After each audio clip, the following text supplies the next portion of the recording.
I lay a copy of the said bill on the table. Professor Manoj Kumar Jha 9 minutes. जी sir, वाकिफ हूँ। शुक्रिया sir,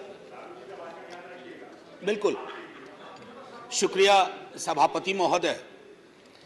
एक छोटी कहानी से शुरू करना चाहता हूँ। हमारे विश्वविद्यालय में एक शिक्षक थे, वो कह रहे थे कि एक सेठ थे राजस्थान में, अचानक सांप सांप चिल्लाने लगे। तो लोग आए, बोले क्या हुआ? बोला देखो सांप अभी पेट पर से चल के चला गया। बोले काटा तो नहीं ना?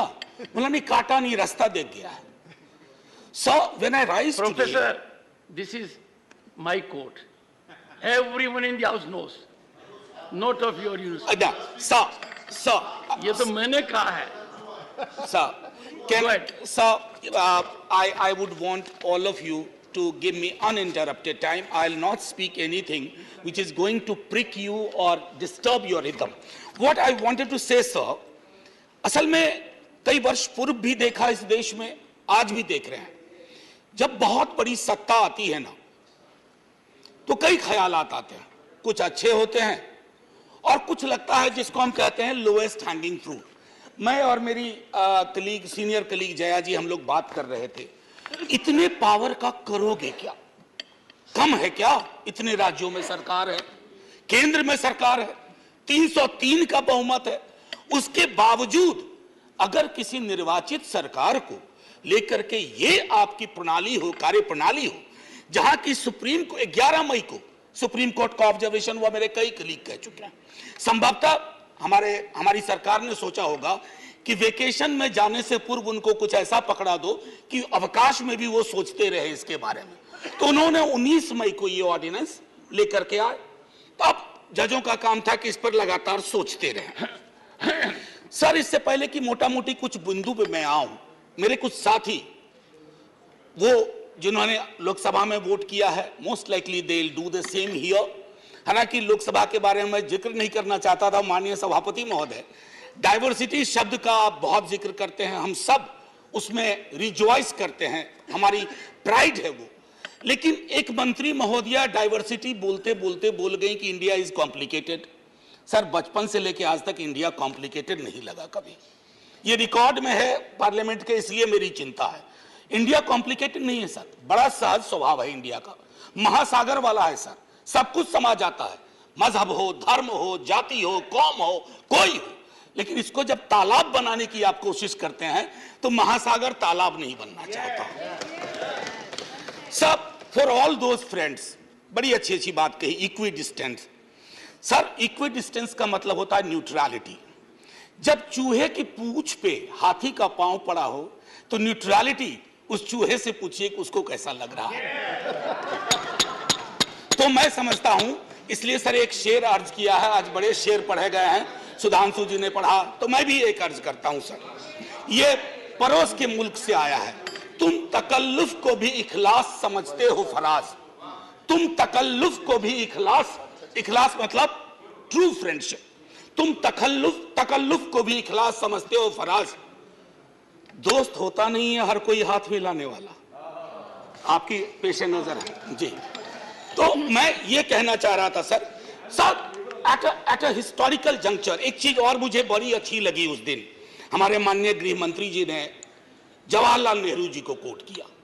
एक पल को मुझको लगा कि इस शांति वन में अस्थियां कसमसा गई होंगी। ये हुआ क्या?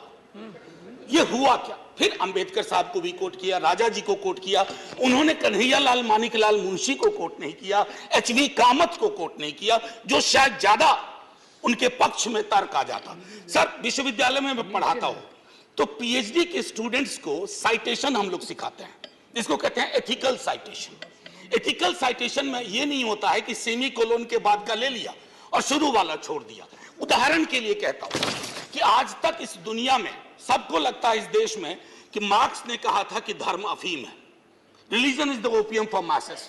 Sorry sir, the entire quote is religion is the sigh of the oppressed creature, the heart of a heartless world, and the soul of soulless condition. It is the opium of people. Sir, अब इसमें क्या किया हमने? सिर्फ opium वाला line निकाल लिया और मार्क्स को कह दिया कि धर्म विरोधी था। सर, मैं इसलिए कहता हूं साइटेशन बहुत इंपॉर्टेंट चीज है। बहरहाल जवाहरलाल जी की अस्थियों को मजा आया होगा, जहां तक मुझको लगता है, शांतिवन में। सर, ये मूलतः मैं इसलिए नहीं कहता कि मैं बीजेपी के कार्यप्रणाली का विरोधी हूं सर, वो एक पॉलिटिकल रियलिटी है, हम भी एक पॉलिटिकल रियलिटी हैं। हम शत्रुता की जुबान से हमें एक दूसरे को संबोधन नहीं करना चाहिए, न सदन में न सदन के बाहर। साहब, हम इंडियन मुजाहिदीन नहीं है साहब, हम ईस्ट इंडिया कंपनी नहीं है, हम वो भारतवर्ष हैं जिसको महासागर मैंने कहा, और उस महासागर में आप भी हैं, हम भी हैं। हम और आप एक दूसरे की कीमत पर नहीं है। तो सर, मैं ये कहना चाहता था कि ये प्रतिगामी बिल है सर, आपको घंटी नहीं बजाना पड़ेगा, मैं प्रॉमिस करता हूं, पक्का उसी में खत्म कर दूंगा।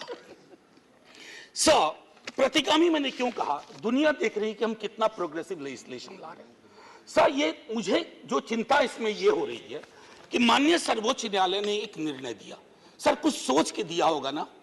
आप अक्सर कहते हैं कि नेहरू नहीं चाहते थे, अरे नेहरू 56 में नहीं चाहते थे, 67 वर्ष बीत गए हैं, हकीकत नहीं बदलती क्या? नेहरू के टाइम में हम सार्वजनिक क्षेत्रों में कितना ध्यान देते थे, और आज हम बेचने पे ध्यान दे रहे हैं। ये फर्क आया है ना सर।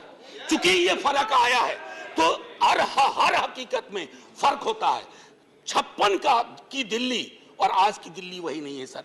सर, मैं तो अरविंद केजरीवाल जी का बिल ही नहीं मानता हूं, दिल्ली गवर्नमेंट का बिल ही नहीं मानता हूं। मैं तो ये मानता हूं कि सर, अगर ये प्रयोग सफल हुआ, अगर सांप ने रास्ता देख लिया, तो कल को उन पर भी गाज गिरेगी जो आज न्यूट्रलिटी और इक्विडिस्टेंट के नाम पर न जाने क्या क्या सोच रहे हैं सर। हम तब भी आपके साथ होंगे, ये तो गारंटी है सर, हमारे पास कोई विकल्प ही नहीं है। परेशान हताश लोगों के पक्ष में खड़ा होना। हम तो कश्मीर चल रहा था, उस वक्त आम आदमी पार्टी ने कोई और पोजीशन लिया था, आज उनको समझ में आ रहा होगा कि क्यों उस वक्त वो पोजीशन लिया। और आज मैं ये कह रहा हूं कि कल को किसी राज्य के साथ होगा, हम आपके साथ होंगे। सर, सेपरेशन ऑफ पावर को लेकर के मेरे कई कलीग कह चुके हैं, मैं कुछ नहीं कहना चाहता, बस ये 3 चीज कहूंगा सर। अगर ब्यूरोक्रेट्स मिनिस्टर को उत्तरदायी नहीं है सर, ये अराजकता को जन्म नहीं देगी क्या? मैं दिल्ली की जनता, अगर मैं दिल्ली सरकार हूं, मैं दिल्ली की जनता के लिए उत्तरदायी हूं।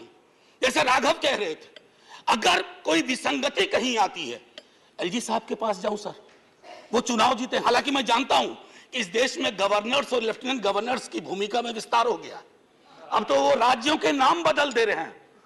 सर, आपकी मुस्कुराहट इंगित कर रही है कुछ। मैं ये कहना चाह रहा था सर, और मैं समझता हूं कि ये बात मैं कह करके, और 239AA के बारे में जो बातें कही गई हैं मैं उसको दोहराना नहीं चाहता। सिर्फ मैं एक चीज पे आऊंगा, कोरम। सर, ये कमाल का कोरम हुआ, 3 में से 2 होंगे।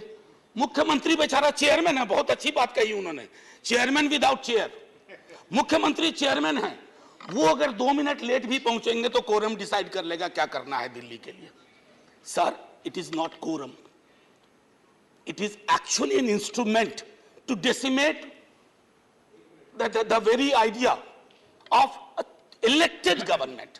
सर, सर घंटी मत बजाइए, केशव राव जी की श्रेणी में 1.5-2 मिनट और ले लूंगा। सर, एक सोल डिस्क्रिशन का मामला आया है, सोल डिस्क्रिशन, और ये मैं आग्रह करूंगा माननीय गृह मंत्री जी से, हमारी महामहिम राष्ट्रपति के लिए भी जो संदर्भ आते हैं ना, to aid and advice of the cabinet और द मिनिस्ट्री, सर उनका भी सोल डिस्क्रिशन नहीं होता है। ये तो एक तरह से मुझे सोललेस डिस्क्रिशन दिख रहा है, आत्मा विहीन डिस्क्रिशन। सर, ये उसमें नहीं फिट बैठता है। सर, एक और चीज,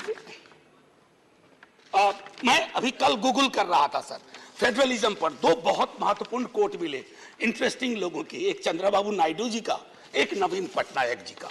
वो कोट मैं पढ़ना नहीं चाहता हूं, बस मैं बता देना चाहता हूं। आखिरी सर, ये पेशे नजर तमाम लोगों के जो कहते हैं, अपील करते हैं कि साहब मदद करो इस बिल पे, तो दुष्यंत जी कह के गए थे कि उनकी अपील है कि हम उनकी मदद करें, चाकू की पसलियों से गुजारिश तो देखिए।